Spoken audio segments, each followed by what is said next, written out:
کہ ہم نے ایک مقام پر یہاں پر بیٹھ کر گفتگو کی تھی اور ہم پوچھیں گے جب اس مقام پر آپ کو پوچھنے کا حق ہوگا، ہم اس وقت آپ سے سوال کریں گے اس کے بارے میں.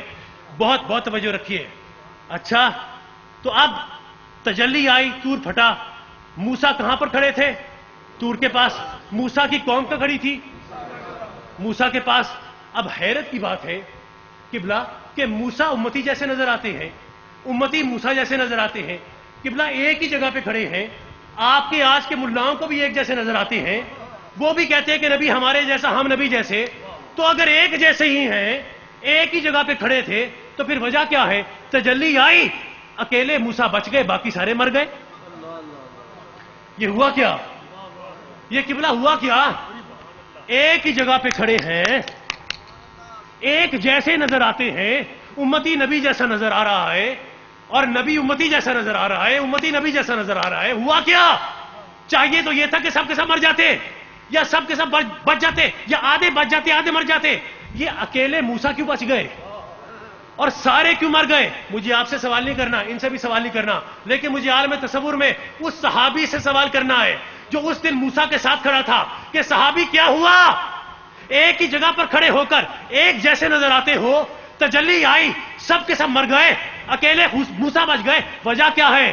جواب بلا رہے ہو نادائے مرتضیٰ، تو بھی تو سید الانبیاء کو امتی ہے. تو نہیں جانتا کہ ہمارا مقام صحابیت ہے، موسیٰ کا مقام نبوت ہے.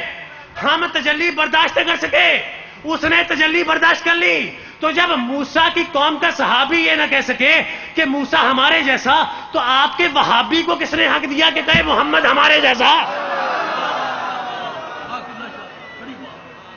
نعرہ تکبیر، نعرہ رسالت، نعرہ رسالت، نعرہ رسالت، نعرہ حیدری.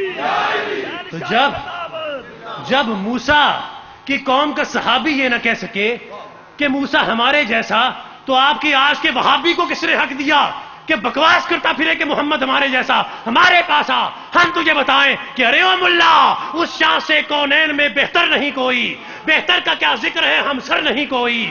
حق یہ ہے کہ ایسا تو پیغمبر نہیں کوئی، جرار و بہادر نہیں صفدر نہیں کوئی. اس نور کا کیا وصف کروں میں کہ وہ کیا تھا؟ بس نور خدا، نور خدا، نور خدا، نور خدا.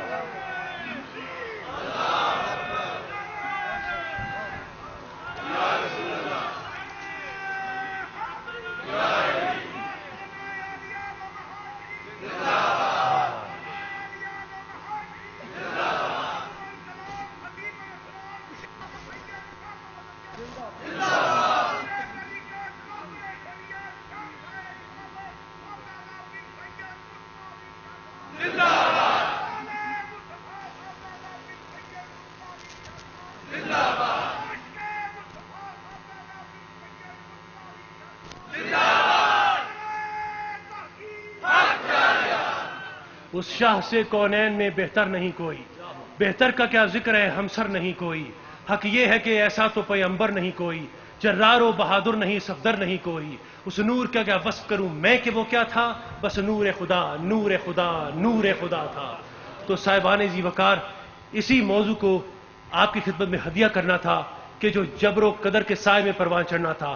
میں سمجھتا ہوں کہ ہم نے گفتگو کو کسی حد تک آپ تک منتقل کیا، اور ہم سمجھتے ہیں کہ آپ نے اس گفتگو کو محسوس کیا اور آپ نے اپنے عقائد کی صلاح کی. اور میں چاہوں گا کہ میرا دوست جب جہاں سے اٹھے اور نکلے میدان عمل کے اندر تو میرے مصطفیٰ کا غلام بن کے نکلے، حضور کی رسالت کے فیض کا امین بن کے نکلے، اپنے شیخ کی طریقت کے فیض کا امین بن کے نکلے. اور تم امین ہو جس کے بارے میں تم سے تمہارا پیر ایک مقام پر سوال کرے گا، جبکہ انہوں نے فرمایا کہ یوم ندعو کل اناس بامامہم، جب پکارا جائے گا کہ اپنے اپنے امام کو دوڑو، اور تم دوڑتے ہوئے اپنے شیخ کے پاس آؤ گے، اس وقت ہم تم سے سوال کریں گے کہ کتنا تمہارے پیر نے تمہیں سکھایا اور تم نے کتنا اپنے پیر کے پیچھے اس کے سبق کو پکڑا. وہ مقام ہوگا جس مقام پر آپ سے مقام میں سوال ہوگا. سو اس مقام کی خیر چاہو اور ہمارے لیے بھی خیر کی دعا کرتے رہا کرو. آپ کا پیر خانہ آباد ہے تو آپ بھی آباد ہو، اور یقیناً آپ کی آبادی کے ساتھ بھی آپ کے پیر کی آبادی وابستہ ہے. تو دعا کرتا ہوں کہ اللہ تعالیٰ آپ کے سروں پر ختم مرتبت کی رحمت کے سائے کو سلامت رکھے، اور دعا کرتا ہوں کہ وہ حاجت روازات آپ کی بہترین حاجت روائی فرمائے. آپ بیٹھے ہو یہاں پر، میرے پاس بیٹھے ہو، کتنے خوبصورت لگ رہے ہو، خوبصورت چہرے ہو. اچھا کون کون ہم سے پیار کرتا ہے؟ بڑا مشکل تھا یہ سوال کرنا، لیکن اگر کوئی نہ کرنا چاہتا ہے تو برملا نہ کرے. مرتضیٰ اتنی استطاعت رکھتا ہے کہ اس کو برداشت کر سکے. لیکن اب جو ہاتھ کھڑے ہو نا، تو خدا کی قسم یہ ہاتھ گواہی دیتے ہیں کہ محترم رفیق مجددی صاحب میرے بھائی ہیں. اٹھاؤ ہاتھ اپنے، اٹھاؤ ہاتھ اپنے. یہ مجددی، یہ رفیق احمد مجددی میرا برادر ہے، میرا بھائی ہے. ان کا نفع میرا نفع ہے، ان کا نقصان میرا نقصان ہے. تمہارے ہاتھ کھڑے ہیں، گواہی دے رہے ہیں، گواہی دے رہے ہیں اس بات کی کہ یہ میرا برادر ہے. اگر مجھے کسی مقام پر نہ پاؤ تو ان کو دیکھ لینا، ان کی صحبت میں چلے جانا. ٹھیک، یہ رشتہ ہے میرا ان کے ساتھ. اور ان کی ہر کاوش کے پیچھے، ان کی ہر کاوش کے پیچھے میری دعا ہے، میری دعا ہے. اپنے ہاتھ نیچے کر لو، اپنی ہاتھ نیچے کر لو. ٹھیک، خم غدیر کے موقع پر بھی میرے مصطفیٰ نے اسی طرح سے گواہی لی تھی. ٹھیک ہے، اور نفس کے بارے میں سوال کیا تھا کہ کیا تم مجھے اپنے نفس پر اولا نہیں جانتے؟ سب نے کہا کہ اے رسول عربی، ہم اپنے نفس پر، ہر چیز پر آپ کو اولا جانتے ہیں، اولا جانتے ہیں، مقدم جانتے ہیں. اسی انداز سے ہم نے تم سے گواہی لی ہے. صرف اس مقام پر نہیں، آئندہ آنے والے ہر مقام پر کسی بھی علمی مرتبے کے لیے، کسی بھی رائے خدا کے لیے، رائے رسول کے لیے، رائے طریقت کے لیے ان کی کوئی بھی کوشش ہو، میرا ہر پیر بھائی، میرا ہر دوست، میرا ہر مرید ان کا بہترین معاون اور مددگار بنے گا. آج اس مقام پر آپ کے شیخ زادے اور آپ کے شیخ کے ہاتھ میں یہ کتاب ہے، سرمایہ ملت کا نگہبان، جن کے بارے میں پہلے منقبت پیش کی حضرت مجدد الفسانی شیخ احمد سرندی فاروقی. لعنت ہے تمہاری طریقت پر اگر تم اپنے شیخ کا نام سن کر بھی اپنی جیبوں کو دبا جاؤ.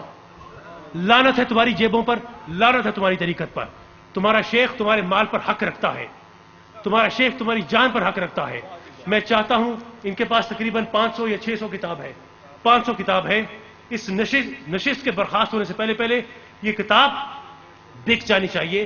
150 روپیہ اس کی قیمت ہے. اور کوئی بھی میرا دوست پیر بھائی تامل سے کام نہیں لے گا.